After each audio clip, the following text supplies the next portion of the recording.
So விடுதலை 2 படம் review பார்த்தோம். ஸோ இந்த படம் என்ன கதையா இருக்கு அப்படின்னா நம்ம எல்லாருமே தெரியும். ஃபர்ஸ்ட் பார்ட்ல வந்து வாத்தியார் அரெஸ்ட் பண்ணி வச்சிருந்தாங்க. ஸோ செகண்ட் பார்ட்ல வாத்தியார் அரெஸ்ட் பண்ணதுக்கு அப்புறமா நடக்கக்கூடிய அரசியலும் வாத்தியார் ஏன் வாத்தியார் ஆனாது அப்படின்றதுக்காக சில சம்பவங்களை குறிப்பிட்டு வாத்தியாரே போலீஸ்காரங்க கதை சொல்லிட்டு இருக்காரு. அதுல இருந்தா படம் தொடங்குது. அப்படியே படம் இன்டர்மிஷன் கிளைமேக்ஸ் வரைக்கும் கிட்டத்தட்ட அதே தான் கதையா இருக்கும் உங்களுக்கு சுத்தி. ஸோ இந்த படத்தோட ப்ளஸ் பாயிண்ட் அப்படின்னு பார்த்தீங்கன்னா நிறைய இருக்கு. வசனங்கள் ரொம்ப ஆழமா இருக்கு, பர்ஃபார்மன்ஸ் எல்லாமே ரொம்ப ஸ்ட்ராங்கா இருக்கு. நடிச்சிருக்கவங்க எல்லாருமே ஆழமான நடிப்பையும் உங்களுக்கு என்ன கதாபாத்திரம் கொடுக்கப்பட்டிருக்கோ அந்த கதாபாத்திரத்துக்கான முக்கியத்துவத்தை உணர்ந்து நடிச்சிருக்காங்க. குறிப்பா சொல்லணும் விஜய் சேதுபதி பர்ஃபார்மன்ஸ் நல்லா அந்த படம் இருக்கு அப்படின்னா ரிப்பீட்டேட்டிவா தான் இருக்கு. மேபி எனக்கு மட்டும் ஃபீல் ஆச்சான்னு தெரியல. கென் கருணாஸ் சீன் ரொம்ப நல்லா இருந்தது. ரொம்ப ஷார்ட் டைம்ல வந்து அதுக்கு தேவையான அந்த படத்துக்கு ஒரு ஃபியூரியஸ் தேவையில்ல, அதை ஓப்பனிங்லேயே கொடுத்துருக்காரு கென் கருணாஸ். மஞ்சு வாரியர் நல்லா நடிச்சிருக்காங்க. அந்த கதாபாத்திரம் தேவையா இல்லைன்றது பேச்சு பொருளாக இருந்தாலும் நல்லா நடிச்சிருந்தாங்க படத்துல. இசை பின்னணி இசை வந்து நல்லா இருந்தது. அந்த படத்தோட காட்சி அமைப்புக்கு அது எதிர்த்து உதவலை அப்படின்னாலும் குறை சொல்ற மாதிரியான ஒரு இசையா இல்லை, நல்லா தான் இருந்தது இசை அப்படின்றத ஒத்துக்கலாம். சூரி வரக்கூடிய 2-3 சீன்லாம் வராரு. ரொம்ப கம்மியான ஸ்கிரீன் ஸ்பேஸ் தான் சூரிக்கு.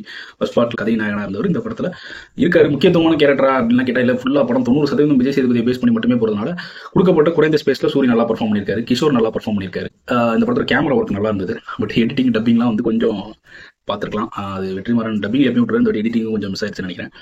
இந்த படம் அரசியல் பேசுது, அரசியல் தான் ஃபுல்லாவே பேசுது. அரசியல் ஏகப்பட்ட அரசியல் பேசுது. அவ்வளோ அரசியல் இந்த படத்துக்கு தேவையா, படத்துல தேவையா, நம்ம போய் உட்கார படத்தில் தேவையான்னு கேட்டால் அந்த கேள்விக்கான பதில் உங்ககிட்ட தான் இருக்கணும். உங்களுக்கு அது தேவையா இல்லையான்னு நீங்க தான் முடிவு பண்ணணும். அந்த கேள்வி உங்களதே, பதில் உங்களது. அப்படிதான் இயக்குனர் நம்மகிட்ட விட்டுட்டாரு. என்னை பொறுத்த வரைக்கும் அதை நான் ஏத்துக்கிறேன். ஒரு புத்தகத்தை படிச்ச மாதிரி தான் இந்த ஒரு படம் பார்த்த மாதிரி ஃபீல் கிடையாது. அவர் அடிக்கடி சொல்லுவாரு, புத்தகம் வாசிக்கக்கூடியவர்களுக்கு படம் வந்து ஒரு இது, படம் பார்க்கக்கூடியவர்களுக்கு புத்தகம் வாசிக்கிறவர்களுக்கு பொறுமை இருக்காதுனாரு. பட் அவரே இந்த வாட்டி கன்ஃபியூஸ் ஆயிட்டாருன்னு நினைக்கிறேன். ஸோ அவர் எந்த மூட்ல இருந்தாருன்ட்டு. ரெண்டாவது, இந்த அடக்குமுறைகளும் ஒடுக்குமுறைக்குமான எதிரான வசனங்களும் காட்சி படம் எடுக்க வந்துட்டே இருக்கு. அது தேவையா இல்லையா அப்படின்னா எனக்கு தெரிஞ்ச தேவைதான்.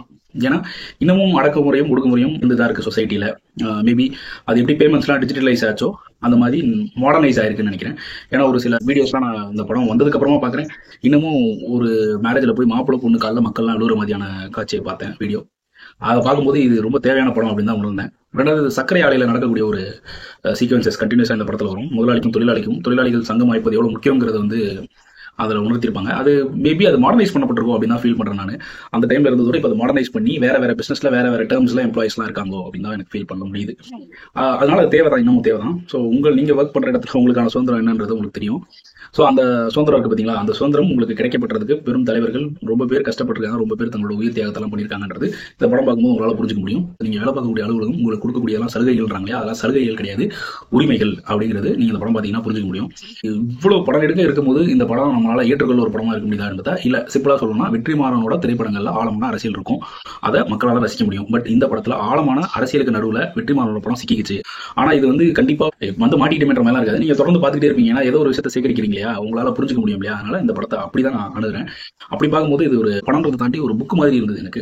கிளைமேக்ஸ் ரொம்ப ஹார்ட் ஹிட்டிங்கா இருந்துச்சு. சில சூரியோட வாய்ஸ் ஓவரா படம் முடியும் போது எனக்கு ரொம்ப ஹார்ட் ஹிட்டிங்கா இருந்தது. என்னால புரிஞ்சுக்க முடிஞ்சது. ஸோ உங்களுக்கும் அது இருக்கும்னு நினைக்கிறேன்.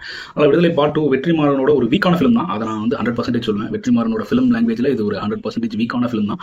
பட் ஸ்டில் இது வந்து ஒரு பேட் ஃபிலிம் கிடையாதுன்றது என்னோட பாயிண்ட் ஆஃப் வியூ. ஸோ நீங்க என்ன நினைக்கிறீங்க? நீங்க இந்த படம் பார்த்துட்டீங்கன்றத கீழே கமெண்ட் பண்ணுங்க. அதே சமயம் சேனல் புதுசாக சப்ஸ்கிரைப் பண்ணுங்க. தேங்க்யூ.